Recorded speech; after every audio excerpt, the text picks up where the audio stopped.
Hi, and welcome to the Drag and Drop Card Installation Guide. This guide will help you with installing the backend integration and the drag and drop card through HACS. Let us start with why we need a backend integration at all.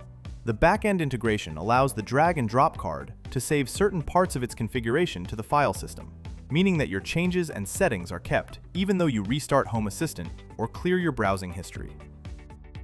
So, with that out of the way, let's start. So the first thing to do would be to open our wiki page in order to get all the links and information you need so that you can follow along more easily.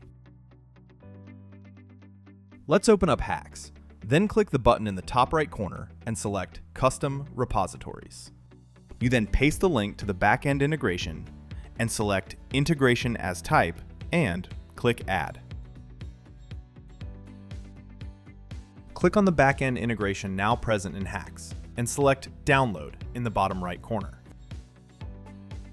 Then we go into Settings, find the top right button, and select Restart Home Assistant, and restart. After the restart, go into Devices and Services. Click Add Integration in the bottom right corner. Search for the backend integration and add it. And that's it! You can now move on to the installation of the card itself, which we will cover now. The installation for the drag and drop card is very much the same as the backend integration. Go into HACS and click the button in the top right corner. Then again select Custom Repositories.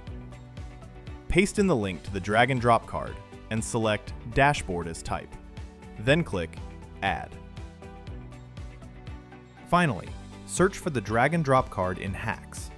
Find it, click it, and then click Download in the bottom right corner. And after it's done, click on the Reload button in the prompt. That's it. The drag and drop card has been installed.